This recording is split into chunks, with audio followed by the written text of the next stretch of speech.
What's up, YouTube? So before we get started, on First Take, they're going to be talking about some comments that Antonio Brown made about his new teammate, Mr. Burfict. So let's see what they have to say about this. There's certainly history between the two players, but in a long Instagram post yesterday, Antonio Brown insists there's no issue with new teammate Vontaze Burfict. Here's what he posted on Instagram. It's funny how the NFL will make you a villain with your own teammate now, create a war within a war when basically we all on the same team. Even though we wear different jerseys, yeah, things happen in the field. With all due respect, it's in the game. After the game, there's real life, and we do have personal lives, families, as real human beings. Encourage your brother. Do not beat them down or create a war amongst them. We already fighting enough wars. Empower your peoples.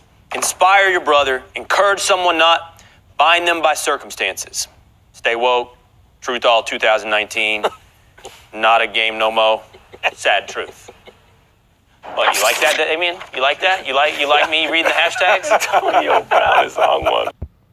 So I don't understand. That sounds pretty positive to me. So I don't know, what were the media Jackals looking for Antonio Brown to say? Were they looking for him to say something bad about his new teammate? Were they looking for some type of conflict to stir up? I don't understand, because everything Antonio Brown said sounds like he's being a good teammate. Sounds like he's trying to start off with no trouble, no problems. So I don't know what the media Jackals were trying to look for him to say. Let's keep going. We got Damian Woody here with us, as you can see. Stephen A. Hey, Stephen A. What's that plaid shirt you got on, man? Hey, man, this ain't Jackals out here. What's going wrong on? with my shirt? I look pretty smooth. Man, you look like you just rolled out of bed. I look better than you with that damn you look shirt like on. You rolled out of bed, man. Please. Listen, you know what I'm saying? And I told you, I tried to tell you, I'm the only person that gets to come on this show without a tie on. Okay. You know, being insubordinate and disrespectful. You better watch it, man. Listen, you this is your ain't show. here. I'm still with you. You better watch your mouth. To be fair, but Damian looks like a banker. War at the within end a of the war. day. Look at this. You know, Damian shed the Empower tie. your peoples. Shed the tie at the end of the bank. Stephen A's been chopping wood. When I unbutton the top. I'm about to take off. I'm about to take off for the weekend. I'm about to take off for the weekend. That's what I'm doing. Got your outdoor shirt on. That's what happens when you put in the work. That's what happens when you put in the work. I'm surprised you're not in L.A. right now. No, he's in L.A. Here we go. Now that we got the work going, Stephen A., what's Antonio Brown actually saying here? It's hard to decipher what he's saying, to be quite honest with you. I just think that ultimately he's passing the buck a little bit too much. It's becoming addictive. And quite honestly, it's looking a bit weak. The reality of the situation is clear. It's not like somebody leaked some story about, beneath the surface, he has a problem with it, and, Vontaze Burfict. They don't get along. No, we saw the man almost decapitate you. We saw the man knock you unconscious and basically cost his team a playoff game because, as Max had pointed out religiously, the Steelers needed 14 yards for a first down just to get in the field goal range to have a shot at winning a playoff game. That's right. And this guy commits a penalty that's a 15-yarder, basically costing the Cincinnati Bengals a playoff victory, one they never had in the 16-year tenure of Marvin Lewis. Don't get me started with that. But in the end, that's why people ask the question about Antonio Brown and Vontaze Burfict. All of that stuff wasn't necessary. It's almost like Antonio Brown has gotten to a point where every single thing that somebody says is something to make a federal case out of. It's not. Exactly, because like I said, I still don't understand what were they looking for Antonio Brown to say. I mean, everything he said sounded perfect. Everything he said sounded like he's been a good teammate. He doesn't want any trouble. He doesn't want any beef. Obviously, him and Burfict had a situation in the past because they played on opposite teams. But this isn't the first time that's happened with two guys on opposite teams and now they're on the same team. And obviously, you're going to have to play with each other. I mean, I don't understand what they were looking for. Were they looking for static between Antonio Brown and Burfict? It just doesn't make sense. If anything, they should be happy Antonio Brown hasn't started any static with him. He should be happy everything that happened was water under the bridge.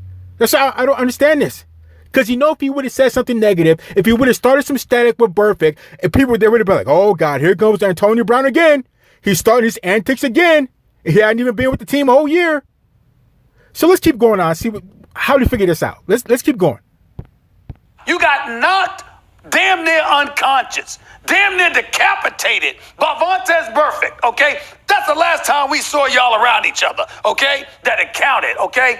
and now you're teammates. So, of course, the question is going to be asked. All of that was not necessary on Antonio Brown, but he tends to do a lot of things these days that are simply unnecessary. You know, Antonio Brown has called Vontaze Burfict an idiot in the past, and I didn't even know that. If you could see the field goal target, that's where the penalty occurred. The game's over. What are you doing?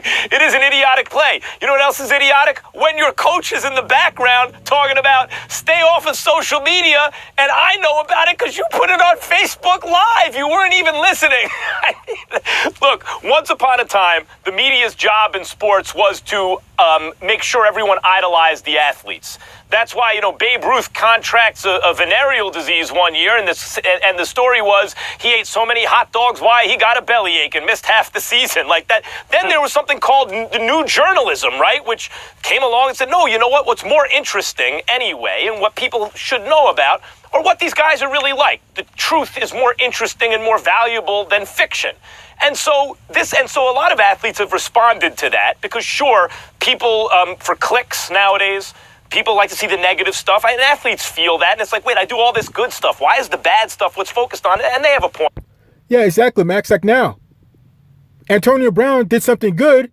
He's trying to stay out of trouble, trying to avoid an issue, and you guys are reporting it like he did something wrong, like he said something bad about his teammate. So which one is it? Do you guys want him to be a good player and not having trouble? Or do you want him to be a bad player and get in trouble? No, I mean, which one do you guys want? It just doesn't make sense. I don't see where they're going with this. Let's keep going. There, but they react to the idea that if someone knocks you cold in the middle of the field on a stupid play like that, and then you said something about them, and now your teammates, people will be interested in that. You will be asked questions about that. And a better way to answer Antonio, in my view, was to say something like, yep, I hated him when he was an opponent. I love him now that he's on my team. Instead of trying to make it something larger about the NFL or the media, or that somehow you're being persecuted or put upon, because that's not what it appears to be to anyone else. So basically, Antonio Brown said the right thing, but he didn't say right enough, right? He was cool. He was calm, collect. He gave props, said there's no problem. Everything's fine. But that wasn't enough for the media Jackals. He should have said more or less. I mean, it just doesn't make sense. He was being positive. Let's keep going. Listen, I think everyone knows that the NFL is an entertainment entity. It's all about storylines and drawing people in, drawing the fans in. Let's not remember back in 2017, Antonio Brown yelled karma when Juju Smith-Schuster was doing an interview post-game when he knocked Vontaze Burfict block off in the game, had a vicious crackback block. So, of course, people going to, media is going to ask questions and stuff like that. But I remember a time when, during my Patriots tenure, we acquired Rodney Harrison. And most of you guys know Rodney Harrison at one point people thought him as the dirtiest player in the league. Well, guess what? When Rodney Harrison became a teammate, couldn't have been a nicer guy, and one of those guys where you thought, man, I'm glad to have him on our team because he was an awesome teammate, awesome player. And, listen, Vontaze Burfict, we don't know the type of impact that he's going to have on the Oakland Raiders, but I'm sure AB is probably like, if he can have something like that, we'll be just fine. So everything is fine, again, but the media, you guys are stirring the pot, bringing up an issue where there is no issue, hyping up a story, because this could easily get Antonio Brown and Burfict into a situation. If they watch this, they think, oh, is this guy trying to say this about me? Or is there still an issue? Or is there something going on? There could be other teammates, fans, people start talking trash, start stirring the pot. That's exactly what can cause a problem.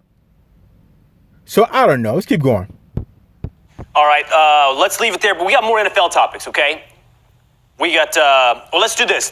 Before we move on, I want to ask you this. You're saying, Damian, that Burfict and Brown will be just fine. Once they're in the locker room together, they're going to be able to put this behind them, no problem. Why wouldn't they be? Listen. Athletes at the end of the day want to win. I've seen guys scrap in the locker room. I've seen guys physically scrap in the locker room, and 10 minutes later, they're best of friends.